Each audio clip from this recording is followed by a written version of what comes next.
Otro tema que el presidente López Obrador también creo que ha insistido y no necesariamente tiene la razón, son aquellos famosos 100 compromisos que estableció al inicio de su gobierno. Los leyó enfrente de todos, uno por uno, los 100, en su toma de protesta ahí en una ceremonia en el Zócalo, y que dice el presidente que ya se cumplieron 98 de los 100, quedando pendientes, curiosamente, Ayotzinapa, y, claro, las mudanzas de las secretarías a los diferentes estados de la República, ¿no? Que es lo más ineficiente y mal diagnosticado que pueda haber. Pues tampoco eso cumplió el presidente López Obrador. Vamos a ver qué fue lo que ha dicho de los 100 compromisos y regresamos para platicar. 98, ya los hemos cumplido. Pero además, otro tanto de compromisos que no se establecieron, los hemos cumplido. Hablamos, por ejemplo, de que no iba a aumentar el precio de la luz, y lo estamos cumpliendo. Pero no está en los 100 compromisos el que íbamos a aumentar la capacidad de generación de energía eléctrica, y ya lo hicimos. O no estaba, por ejemplo, en un compromiso el que íbamos a rescatar o a observar y a explorar y a exponer toda la grandeza cultural de las zonas arqueológicas de la región maya. Eso no estaba y lo estamos haciendo. Pero una de las cosas que tenemos pendiente es lo de la descentralización. Nos afectó bastante la pandemia, como en otros casos, y ya no se pudo. Sí, por ejemplo, todo lo que tiene que ver con aduanas se va a descentralizar. Eso nos va a alcanzar el tiempo para que se termine todas las instalaciones donde va a operar el sistema de aduanas. A ver, vamos por partes. Entre los 100 compromisos que el presidente López Obrador especificó, estaban, por ejemplo, el que ya nadie se iba a pasar altos.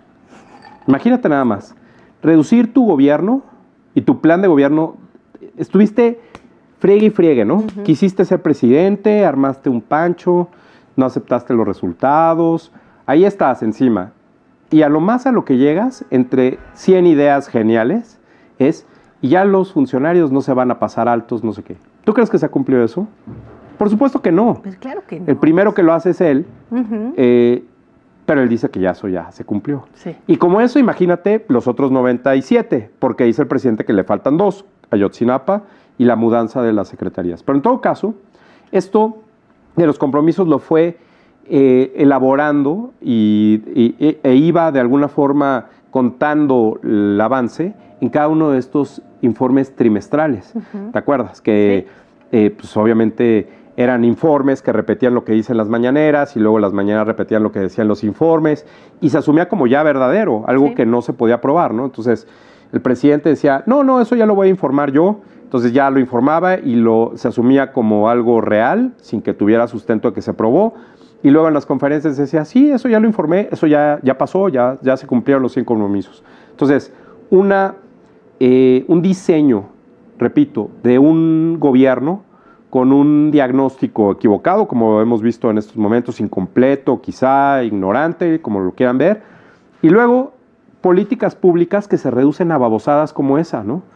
Entre otras muchas, y que además dice el presidente que ya se cumplió. Pues es que, digo, para esas babosadas, pues seguro sí, pero en todo caso, ¿qué deja de quienes votaron por él y de quienes piensan que un país tan complejo, tan grande, tan importante como México, queda reducido a 100 ideas tontas y que además pues no se pueden cumplir y que además el presidente dice que ya se cumplieron? En fin, yo creo que todo un tema, esto de los 100 compromisos, que lo dijo en 34 ocasiones que ya se han cumplido 98 de los 100 y en las conferencias iba uno por uno, en fin, todo un desastre.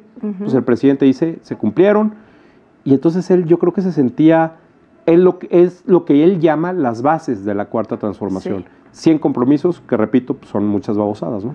Mira, yo me quedé con algunos de los compromisos aquí para que revisemos, Luis. El primero que me llama la atención es en el de que se comprometía a bajar los sueldos de los funcionarios y que la pregunta y pues que ahora dice que sí lo logró, ¿no? Supongamos que ese sea pues ahora sí que un compromiso muy fácil de cumplir y de palomear porque tú decides en dónde vas a topar los sueldos de tu gente. Hay que decirlo con toda honestidad, el 2 bajó muy poco, pero lo que sí hizo fue bajar mucho el perfil de las personas que podían ocupar esos puestos de funcionarios que tenían que tomar decisiones claves para el país y que esto pues se enlaza con otras de sus promesas, como poder aumentar la capacidad eléctrica del país. Y hace pues 15 días se le apagó la cuarta parte, ¿no?, de la República Mexicana. Entonces, yo a veces me pregunto, ¿cómo es que se sostiene un gobierno con esa sumisión y esa subordinación de empleados cuando son miles de servidores públicos y no ve uno que alguno levante la mano y diga, aquí se está cometiendo este fraude, aquí está esta ineficiencia? Muy pocos se atreven de repente a pasarnos, por ejemplo, a los periodistas cierta información y luego son amedrentados. Yo lo tengo que decir en el caso, por ejemplo, del Tren Maya, que ya lo hablaremos al final. Lo que sí sucede es que el presidente y su equipo, yo creo que, no sé si adrede, pero eligieron perfiles en su mayoría sin la trayectoria, sin el conocimiento, sin la experiencia suficiente. Y esto te genera, Luis, una lealtad malentendida, porque pues si tú eres una chavita, no voy a dar nombres, déjame pensar, que te ponen de secretaria de algo y luego te pasan a la secretaría más importante del país, sin ninguna experiencia profesional, sin haber tenido como subordinados a un equipo a más de 20 personas, y de repente te tienes que hacer cargo de definiciones estratégicas para un país tan complejo como México, pues la probabilidad de que le estés eternamente agradecida a tu líder es inmensa. Y como ese ejemplo hay miles, también a nivel gubernatura, también a nivel Ciudad de México. O sea, se echó mano de muchas personas, yo sí quiero decir que bien intencionadas. O sea, no dudo que hayan sido jóvenes que venían con la mejor de las intenciones, que hayan sido hiperaguerridos cuando estaban fuera y de opositores, pero que cuando llegan ahí no tienen la honestidad suficiente para decir, oiga, yo no tengo los conocimientos, ni las conexiones políticas, ni sé cómo voy a operar esto, y entonces se me puede caer a pedazos lo que se te ocurra, no solo las infraestructuras claves para mantener con vida a ciertas personas, sino muchas de las decisiones que te van a permitir gobernar sin que se te haya desbordado la violencia como se te desbordó, el desempleo como se te desbordó. Entonces creo que, híjole, pues bajar el sueldo estuvo bien, sí, muchas gracias, presidente, pero ¿a costa de qué?, ¿no?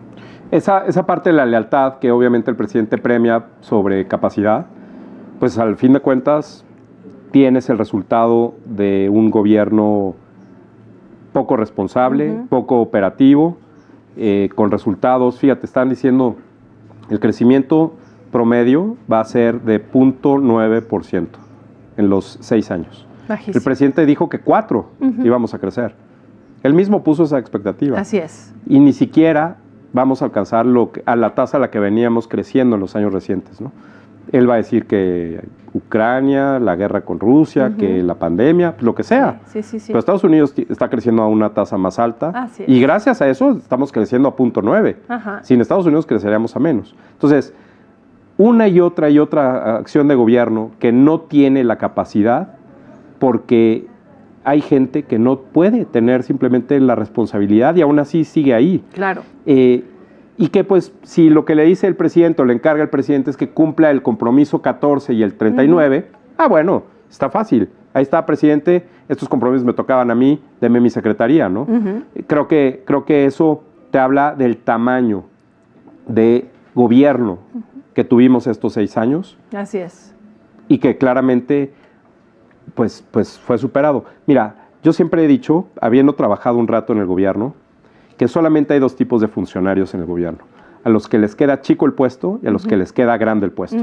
Y claramente puedes saber, luego, a quién le queda chico y a quién le queda grande. Yo creo que todos saben y todos ven que al presidente López Obrador le quedó muy grande.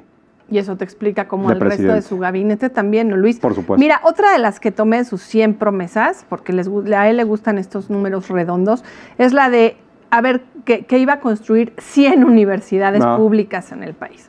Oye, Luis, los expertos en educación nos han dicho que durante este sexenio se perdió una generación entera. Imagínate. Ahora sí que en educación, quizá quienes perdieron toda la primaria, toda la secundaria y la preparatoria, 6 años de educación se perdieron en esta administración. Podemos responsabilizar a la pandemia, pero hay países, ¿no? Todo el mundo atravesó la pandemia, que supieron rescatar muy bien con ciertas estrategias, sobre todo con inversión. Creo que una de las debilidades inmensas de este gobierno fue dónde puso los recursos, Luis, porque pues ahora sí que en donde se pone el dinero es en donde realmente están tus prioridades. Claro. Y el gobierno decidió, por temas de anticorrupción, por confianza plena en la Sedena y en la Marina, entregarles gran cantidad de los recursos públicos para que fueran administrados con mucho más cuidado. Hubiéramos esperado que con mucho más transparencia, pero sabemos que así no pasa. Y la educación fue de las áreas que fue recortada, que fue mermada y que fue muy mal administrada. Entonces, obviamente no hay 100 universidades públicas nuevas en este sexenio, pero no solo eso, ¿no? Tenemos la deuda enorme con una generación entera de niñas y de niños cuya educación quedó completamente rezagada. Un impacto, es ejemplo de un impacto, de una decisión, de una promesa, de un chiste, de algo que gobernar, pues sí puede servir para tu propia currículum o tu propio ego, pero tiene consecuencias importantísimas para mucha gente, millones de personas que se vieron afectadas por este gobierno y bueno, pues que lo tiene muy claro para los próximos días y para votar el próximo domingo.